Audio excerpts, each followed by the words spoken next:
what a win. Welcome into Pickaxe and Roll, brought to you by our good friends here at Mile High Sports and FanDuel. I'm your host, Ryan Blackburn at NBA Blackburn on Twitter, part of the Mile High Sports Podcast Network, and I am here. I am ready to discuss the Denver Nuggets, as last night's win was an epic thriller. Denver gets the job done in overtime, 125-124. And one of the special games that you're going to remember for a long, long time.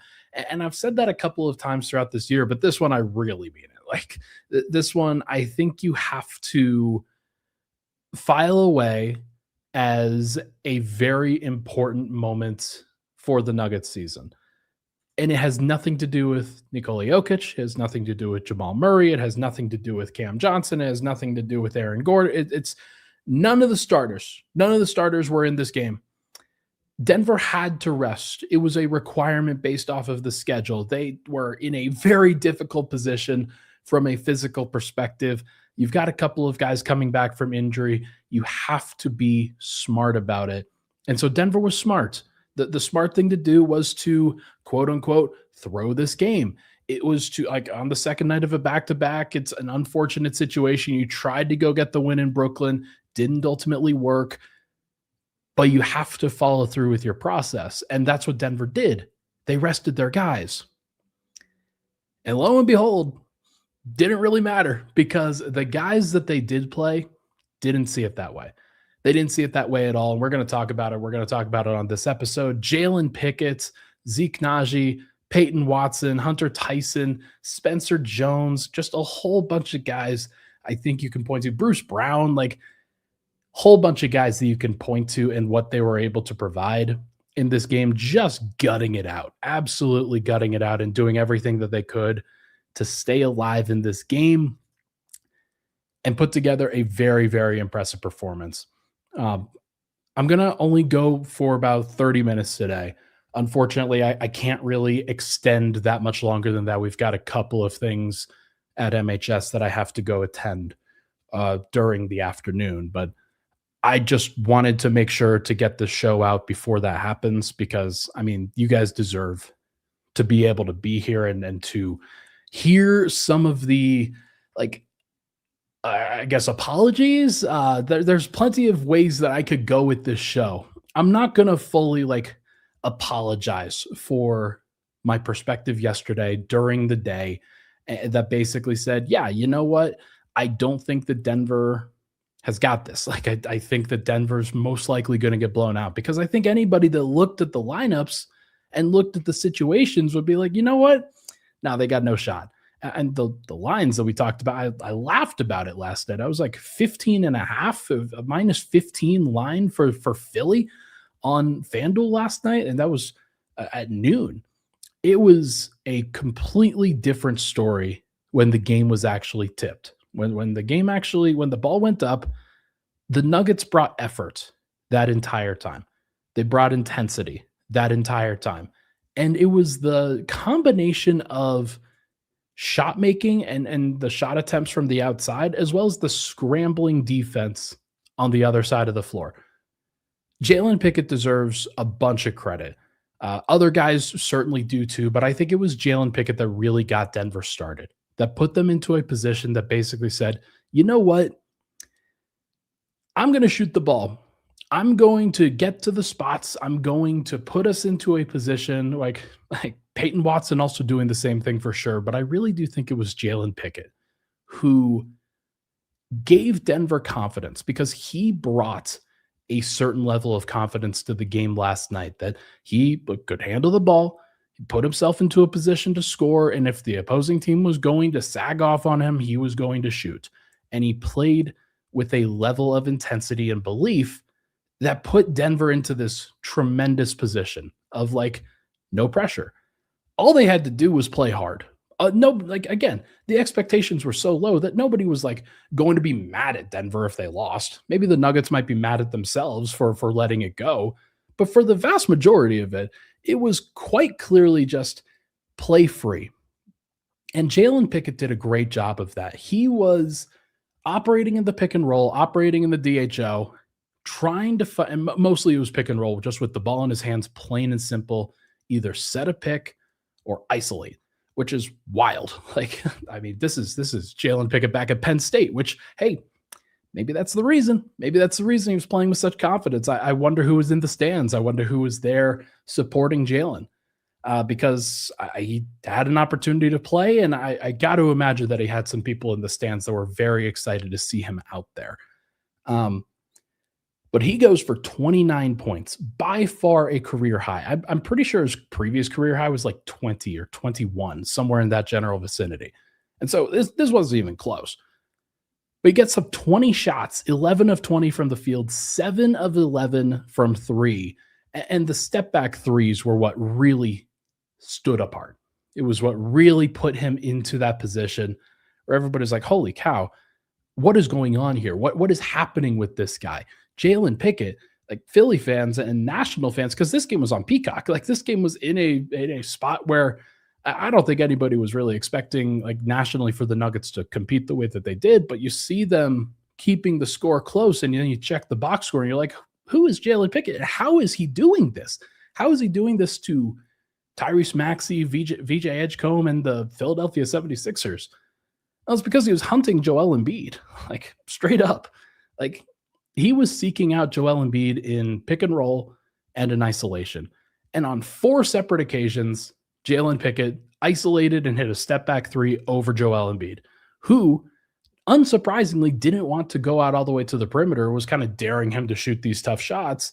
It's what Jokic does a lot of the time, where when he gets caught in a situation like this, maybe he does, like, Jokic might do it a little bit worse than Embiid does, but Embiid was still doing the same thing, which was sag off, dare the opposing shooter to shoot, the backup point guard, the guy who rarely plays, to shoot.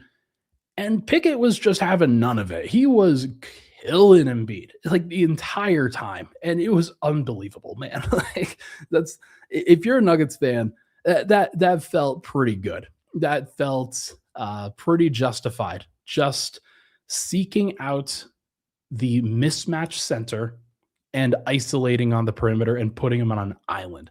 And that's exactly what happened. And so Pickett deserves a ton of credit for that, for the way that he approached this thing, for how he absolutely delivered. And it's just how it happens sometimes. But no, I was very appreciative of the way that he approached the game. He approached it with confidence. He approached it with a level of intensity and, like, commitment to just not letting anybody off the hook. It was really, really cool. Just really, really cool to see. He deserves a ton of credit. Peyton Watson deserves a ton of credit for getting downhill. That's what I wrote in the rundown. 7 of 13 from the field for Peyton, 24 points, 2 of 3 from three, 8 of 10 from the free throw line. Pickett had 4 turnovers. Peyton Watson had 6. It wasn't like these guys were perfect the entire time. Denver as a whole had 17 turnovers, but I mean, they were just battling out there and just found a way to do it. But Peyton Watson has been growing before our eyes in terms of what he can do from a scoring standpoint, and especially without Jokic out there, he's had to find ways to get creative. Over the course of the last 4 games that Jokic hasn't played, Peyton Watson has scored 24 points, 21 points, 23 points, 24 points. He's quite literally averaging 22 and a half. Like, it's wild to think about. Or 23, excuse me. It's wild to think about, like, that before this year, I thought that Peyton Watson had a chance to be the 6th man. I thought that he had the chance to be somebody who stepped into a larger role and really took advantage of, like, a growing skill set and a situation around him where, okay, it makes a lot of sense for him to step into a couple more minutes, a couple more shots, things like that. But what actually happened, and what has happened over the course of these last few weeks and maybe a couple months especially, is that he's just more confident as a player. He's delivering on a very high level, and everything that you would expect for a young star wing, or like burgeoning star, somebody who you believe in and you want to invest in, you want to, like, see what they can grow into. He's doing all of those things from a growth standpoint. And I'll look at it over the course of the last, ever since he started, like he's been starting full time for Denver, like on game 12, which is the game after Christian Brown went down. Ever since then, he is averaging 15 points per game, 5.1 rebounds, 1.6 assists, a steal and a block, shooting 39% from three, 59% on twos, 75% from the free throw line. Like these are just good numbers. There's just good starting caliber numbers. And Peyton, especially without Jokic, has also ramped up the usage. And over the course of that time, has taken more shots and taken on more responsibility. And like people, I think, have a misguided opinion on what he's doing. Like there's a lot of folks that also that think that he's kind of going above his britches, that he's doing too much, that he's trying too much. And there are times where he's struggling and going above and beyond and like trying to grow the game a little bit and not necessarily, it's not going perfectly. But in a situation like last night, where you've got Jalen Pickett and Peyton Watson as the main kind of drivers of offense. Peyton was even kind of playing de facto backup point guard last night in lineups where you had Curtis Jones, Julian Strawther, Hunter Tyson, and Zeke Nnaji out there. So Peyton Watson obviously going to be the guy you want to handle the ball. He was still getting downhill. He was attacking, again, Joel Embiid in the half courts, and whether it was in isolation or it was in pick and roll, he was seeking out that matchup on a consistent basis and just going for it, man. Again, no reason to hold back in these situations. You're playing free. And I do appreciate that and do appreciate what Peyton has looked like during this stretch. He has stepped up in a big way. A big reason why the Nuggets are 2-2 without Nikola Jokic and have still found 2 wins is because of what Peyton Watson has done. So credit to him and credit to the way that he and Jalen Pickett both stepped up last night. Those guys, like, it's a lot of burden. It's a lot of pressure overall. But again, if you just assume that things are not going to go well, or that if there's less pressure because it's a second night of a back-to-back and you're not exactly worrying about how things are going to go, it's more about just playing basketball the right way, then good things can happen. So, like, there were a couple of bad turnovers last night from Peyton. I don't want to get it twisted, but overall, just the way that he's playing, he's a starting caliber player now. He just is. Top 150 in the NBA. There are 150 players that are starting caliber, about, where 30 teams, 5 starting positions. I think Peyton Watson is one of those guys. So credit to him and credit to stepping up in this regard as a scorer and just soaking up some of that usage, some of that responsibility. It's harder than people think. Finally, before we go to the second segment, let's talk Zeke Nnaji, or not Zeke Nnaji. Let's save that for the second segment. We'll do Spencer Jones. One of the important plays last night was Denver scrambling when they were down 1 against the Philadelphia 76ers in overtime. They're down 1. They desperately needed a stop, and the shot goes up, and Spencer Jones tips the ball out to Bruce Brown, fighting for it, fighting with Joel Embiid and some of the other Sixers, trying to go get an offensive rebound. And Spencer Jones tips the ball out, gets it to Bruce Brown in transition. Bruce immediately attacks, gets downhill, forces the goaltending violation. Joel Embiid did a good job of trying to get back into the picture on the defensive end, but he wasn't quite quick enough. Bruce Brown got it to the rim just before Embiid was able to block that shot. But it's just another example of Spencer Jones and the hustle that he has given the Nuggets in 43 minutes last night out of a possible 53 with the overtime. Spencer Jones was a +8, 10 points, 3 rebounds, 2 assists, 2 steals, 1 block. Like, just hustling, playing physically against Embiid on a consistent basis. And when they were in zone, oftentimes it was Spencer Jones scrambling on the backside that prevented the Sixers from grabbing the important rebounds that they needed to get or getting the offensive rebound that they were hoping to get. Like, Embiid he grabbed 6 offensive rebounds, but he didn't grab the 7th. And that was the most important play of the game, and one where, again, Spencer Jones just finds a way to make an impact. All right. When we come back, we're going to go over Bruce Brown, Zeke Nnaji, Hunter Tyson, and what was quite clearly the best win of the year for the Nuggets, and one that I will remember for a long time. We'll be right back here on Pickaxe and Roll. This podcast is brought to you by Delete Me. Delete Me makes it easy, quick, and safe to remove your personal data online at a time when surveillance and data breaches are common enough to make everyone feel vulnerable. Data brokers, they profit off of your data. It's a commodity. Anyone on the web can buy your private details. This can lead to identity theft, phishing attempts, and harassment. Have you ever been the victim of identity theft, harassment, doxing? If you haven't, you probably know someone who has. Delete Me can help. Take control of your data and keep your private life private by signing up for Delete Me. Now at a special discount for our listeners. Get 20% off your Delete Me plan when you go to deleteme.com/hit and use promo code HIT at checkout. The only way to get 20% off is to go to joindeleteme.com/HIT and enter code HIT at checkout. That's joindeleteme.com/HIT, code HIT.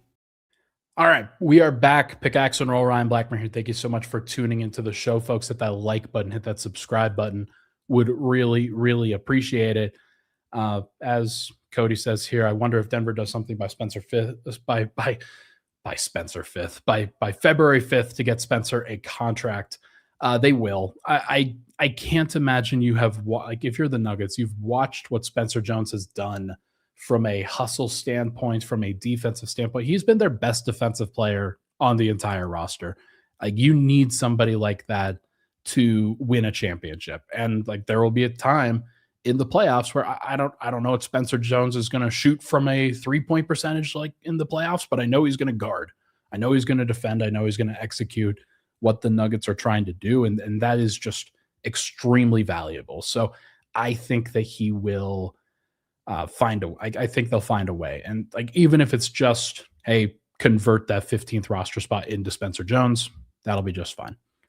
But yeah, if they need to create some cap space, if they need to create some opportunities there, then they got to do what they got to do.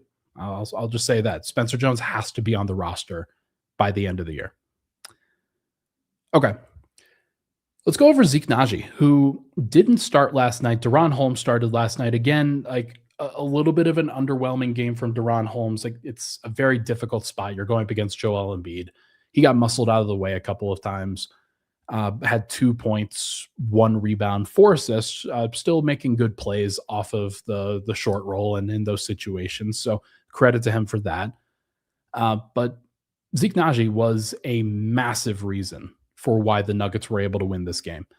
21 points off the bench, first and foremost, is a crazy number. Like, I don't know. Let's go check what Zeke Nnaji's career high is, because it cannot be that much higher than that if it is. No, that was tying a career high that he had back in his second season. And he just stepped up in such a major way for the Nuggets. Like, you're battling against Joel Embiid, or if you're, sometimes it's Adem Bona or Jabari Walker or somebody of that nature. And not like, those guys aren't crazy, but Embiid played 40 minutes out of 53. So there were plenty of opportunities where Nnaji had to battle against him. And yes, Denver went to a zone a couple of times, like especially down the stretch, they went to a zone a lot, trying to prevent Embiid from just getting easy shots right at the rim in one-on-one coverage. And Denver tried a variety of different things against him. And one of the things that they tried was just, okay, Peyton Watson or Spencer Jones is going to be there, and then Zeke Nnaji is going to be rotating from behind. And Zeke Nnaji had plenty of great defensive possessions, 2 steals, 2 blocks, had 8 rebounds as well. But the real crazy thing was the shot making. It just was. There were multiple plays where Zeke Nnaji just wowed everybody that was watching. Some of the threes that he was hitting were insane. There were contested shots. They were shots where It's why you practice. It's why like you have to trust the process. Hint hint. Uh, of everything that of all the work that you're putting in. The shot form that Zeke Nnaji has been like they've talked about working on for a whole bunch of time after his second season and trying to change his shot form to the point where it was quicker, it was an easier release for him to repeat. He felt like a better shooter. And though it didn't necessarily translate into 3-point shooting overall, it certainly did last night. And his ability to get that shot off pretty quickly was really valuable. 4 of 5 from 3. And some of the threes were contested. They just were. And so, like, credit to him and credit to what he was able to do there. But it wasn't just the threes. Like, as Mad Dog says, had some good layups. Like, there was a possession late in the fourth quarter where about 3:45 left to go. The Nuggets and Sixers are within a couple of points of each other. And Zeke comes up like he's not necessarily in a position where he's supposed to be the one to score, but he gets the ball at basically the right wing, right elbow extended, and just sees Adembona is the one to guard him and just drives right by him for whatever reason. It was the right call in the moment because it worked. But like if it didn't work, you'd be wondering, why did you do this? But he got the shot off by going reverse on the other side of the rim, man. Like could have absolutely been blocked and had a couple of plays where he looked pretty overwhelmed trying to attack when other guys were collapsing on the paint. But this was one time where the paint was kind of open. Embiid had an opportunity to rotate over from the weak side, didn't block the shot. I'm sure he was wondering the same thing, like, why is Zeke Nnaji doing this? But Zeke got the ball up on the rim on the other side and it dropped. And it was just, I've never seen him do that before. I've never seen him shoot that before. And some of the drives and some of the layups that he had were extremely impressive. So shout out to him, like credit to him for the work he's been putting in. Obviously, like that's, I have been very negative on Zeke over the course of not just this season, but previous seasons too. But credit where credit is due. That was a fantastic game. And he was one of the main reasons why Denver was able to win. He's battling under the rim on the defensive end, switching onto the perimeter, and then hitting big shots. So credit to him for sure. I think that the next guy we should talk about is Bruce Brown, probably. Under the radar from me, because like you kind of with Bruce, it wasn't super loud. None of the shots that he was hitting were super loud. A lot of them were off. There was a couple of offensive rebounds. There were a couple of floaters. There were a couple of shots in transition. But he did have a very important 3 late in the fourth quarter. Jalen Pickett drives to the paint, kicks it out to Bruce Brown in the left corner, and he drains it. And then very next possession, he gets fouled while taking a 3-pointer and makes 2 of those 3 threes. And had he made the third one, maybe Denver wins in regulation, but it was just a very impressive play by Bruce Brown. And some of the shots that he's hitting and some of the plays that he's making, very, very important. Also, one of the primary defenders on Tyrese Maxey throughout the night, and Maxey was okay. He wasn't great. He wasn't terrible, but he was just okay. Certainly not the unbelievable all-NBA type player that everybody would expect him to be in this matchup. But he was good. And Bruce Brown prevented him from being great. And so deserves credit for that for sure. 39 minutes, one of the only guys from the primary rotation. I think you could point to Peyton Watson, Bruce Brown, and Spencer Jones as the only 3 guys from the main rotation, the top 10 or so, that would play in a regular game. So Bruce Brown still out there. I don't think he's missed a game so far this season, playing hard, playing consistently, and like had 0 turnovers last night in a game where Denver had 17, Bruce Brown had 0. And that matters to me. Like that was a big sort of improvement that he has made from a couple of the previous games where he had some very loud turnovers. So really nice to see. And finally, Hunter Tyson. We got to talk about Hunter. Some very important plays in the game last night, but when Denver went to their bench in the second half, you start to rotate in some different guys. You start to think about, okay, how are the Nuggets going to score? What are they going to do? Well, I'm looking at the box score here, and like Denver was down by 6 in the fourth quarter. And then Zeke Nnaji made a layup. Adembona got a dunk on the other end. Hunter Tyson made a 3. Denver's down 9 at that point. And then Hunter Tyson goes and gets an and one, gets it right back to 6 after he makes the 3. Quentin Grimes makes a layup. Sixers up 8.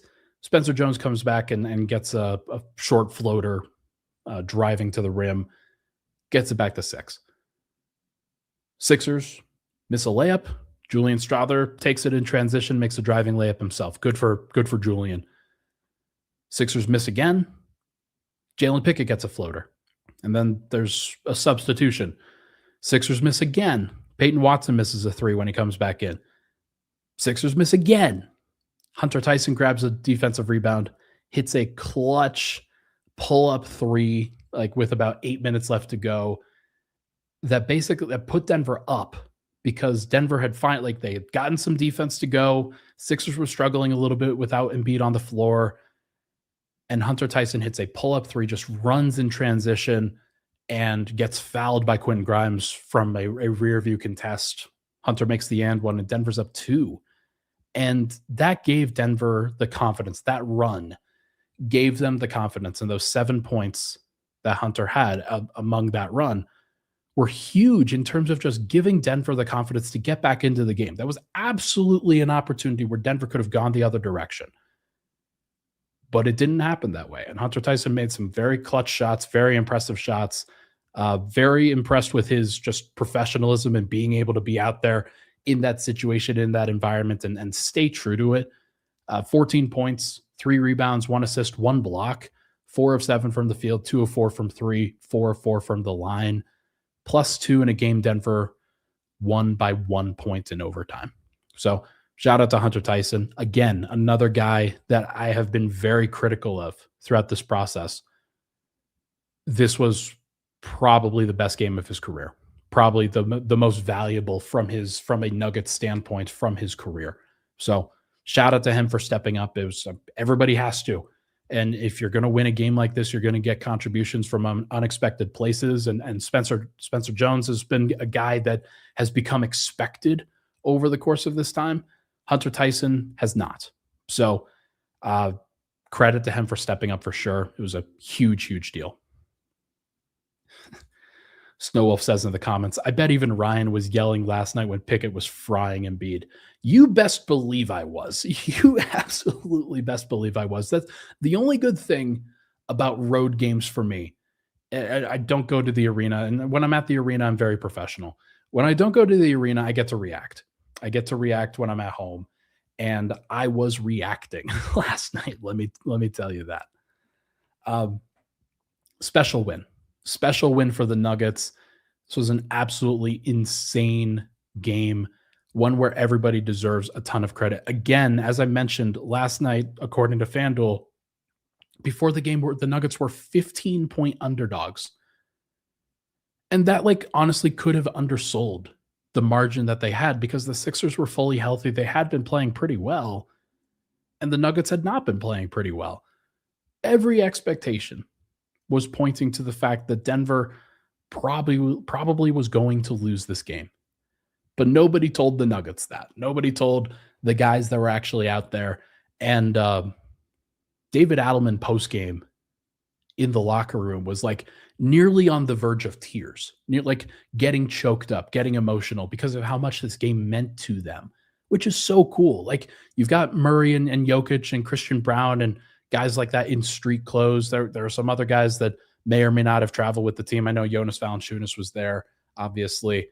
But those guys understand how much it means for when you're on the 6th game of a 7-game road trip, how easy it is to just phone it in. You're not going to have 5 of your 5 starters and then 2 primary bench players. Okay. You'll just, you'll be fine. It's not going to be a big deal if you lose. And Denver never let that get to that point.